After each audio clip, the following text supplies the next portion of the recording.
Before the Lok Sabha elections were over, Prime Minister Narendra Modi had already announced that the country should expect big bang reforms after the NDA forms the government for the third consecutive time. And after some big announcements within the first 100 days of the NDA government's third term, there is another major reform on the way, which, if implemented, will revolutionize the manner in which elections are conducted in India. Welcome to the Bharat Perspective, and today we are going to discuss the One Nation, One Election agenda. The Union Cabinet on the 18th of September approved the One Nation, One Election proposal in a meeting chaired by Prime Minister Modi himself. The proposal was recommended by a high-level committee headed by former President Ram Nath Kovind. The approval has attracted expected reactions from political quarters, with the BJP and its allies welcoming the proposal and the opposition parties declaring that this is the death of democracy. But what is the One Nation, One Election proposal exactly?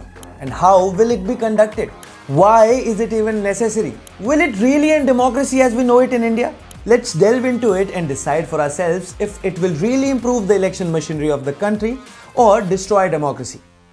The recommendation of the high-level committee. The Ram Nath Kovind headed committee has recommended that the elections can be conducted in two phases. In the first phase, the Lok Sabha elections and the assembly elections of all states will be conducted simultaneously. And within 100 days of the first, the second phase will be conducted, which will include the elections to all the municipalities and panchayats in India. The committee has further recommended that the President of India should issue a notification designating the first sitting of the House of the People as appointed date to synchronize future elections. Following the designation of the appointed date, the terms of the state assemblies will be synchronized with the next general elections. In case the parliament or assembly is dissolved early for whatever reason, fresh elections will be conducted. But the term of the new parliament or assembly will be limited to next one election cycle. For instance, if the One Nation, One Election proposal comes into force in 2029 and the Tamil Nadu assembly is dissolved in 2031, for whatever reason, fresh elections will be conducted. But the term of the new assembly will expire in 2034, that is, when the next general elections are scheduled to happen. The high-level committee has recommended several other measures as well, such as the single electoral roll and a single elector's photo identity card. The implementation of all these proposals would require constitutional amendments in the parliament. And in case of simultaneous elections for municipalities and panchayats, the amendments will have to be ratified by a majority of the states. Will it reform our electoral machinery or will it destroy democracy? Opposition parties have been claiming that it will destroy democracy. But you know what? It's funny that they are saying that, because we already used to have One Nation, One Election in India up until 1967. Yes, Lok Sabha and Assembly elections used to be conducted together when Jawaharlal Nehru was the Prime Minister. The elections were held together 4 times: 1952, 1957, 1962 and 1967. So the argument that it will destroy democracy is absolutely crazy. But if we revert to synchronized polls, it will improve the governance in the country enormously. Firstly, it will free India from the cycle of eternal elections. Right now, India holds about 4 to 5 elections per year. As a consequence, political parties and leaders are trapped in a cycle of continuous elections. If elections were to be held once a year, it would free political parties to focus on governance and governance-related issues the rest of the time. Secondly, conducting elections is costly. In the Lok Sabha elections 2024 alone, the Election Commission had to spend 1.35 lakh crore rupees. If elections were to be held only once every 5 years, it is estimated that the Election Commission will end up saving as much as 12,000 crore rupees. For a developing country like India, this is a huge amount. And ultimately, this will mean more money for our infrastructure projects, more money for the welfare of our farmers, more money for the education sector, and more money that could be spent on a lot of other very important things. Therefore, simultaneous elections will allow public funds to be invested a lot more efficiently. Thirdly, simultaneous elections will reduce the interruption of work for government institutions and workers. During the 2019 Lok Sabha elections, the Election Commission had to utilize 70 lakh personnel across 12 lakh 3,800 polling stations. These personnel come majorly from schools and PSUs, as teachers and government officers are recruited for election duties. This majorly impacts education in schools and development and welfare work. Classes for students are also often closed as most polling booths are set up at schools.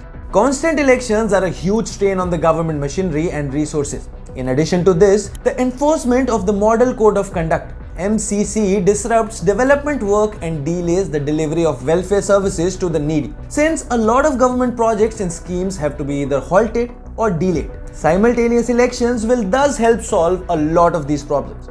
Last but not the least, it is observed that during simultaneous elections, more people turn out to vote. Voter turnout saw a 11.5% increase in Maharashtra, Karnataka and Andhra Pradesh when the assembly elections were conducted together with the Lok Sabha elections.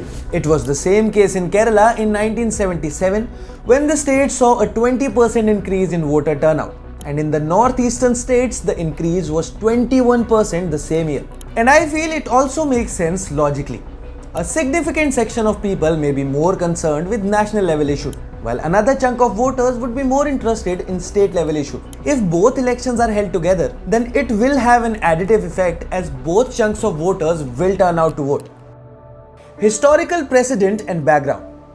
Now that we have gone through the recommendations of the high-level committee and the benefits of simultaneous elections, we will briefly go through the historical precedent of one nation, one election and the background of it. As I have mentioned before that there was a time when elections of the Lok Sabha and state assemblies used to be conducted together. However, early dissolution of assemblies eventually led to separate elections over time. There has been an effort since then to revert back to the system we had before. A return to tradition, so to speak. As early as 1983, the Election Commission had recommended simultaneous elections to streamline the process. The Law Commission, in its 170th report in 1999, advocated the same as well. The BJP in the recent years, and Prime Minister Modi especially, has been very vocal about simultaneous elections. It was in fact a part of their manifesto for the Lok Sabha elections 2024. The high-level committee, chaired by former President Ram Nath Kovind, was constituted in October 2023 to look into the matter and provide recommendations for its implementation. The committee consulted a diverse section of stakeholders, and its report was submitted to President Draupadi Murmu on the 14th of March 2024. The report unanimously recommended simultaneous elections across the country. In the report, it says that of the 47 political parties it consulted, 32 supported the initiative. What next? Now that the Union Cabinet has approved the proposal, constitutional amendments for the same will likely be moved during the winter session of the Parliament. Constitutional amendments require a two-third majority in both houses of the Parliament to pass. The NDA is short of that figure by 72 in the Lok Sabha and 52 in the Rajya Sabha.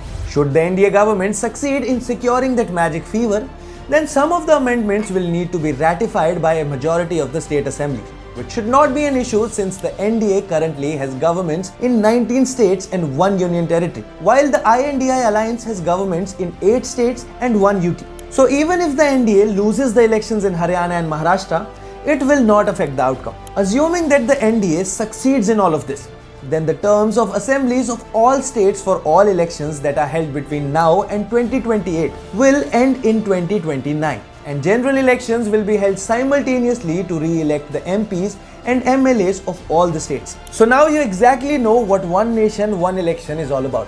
And if anyone tells you that it will destroy democracy, just remind them of one thing. Nehru ji bhi yahi chahte the. Anyway, tell us what you think about one nation, one election in the comment section below. And don't forget to like and share this video and subscribe to our channel. My name is Sudhanshu. I will see you in the next video. Till then, take care.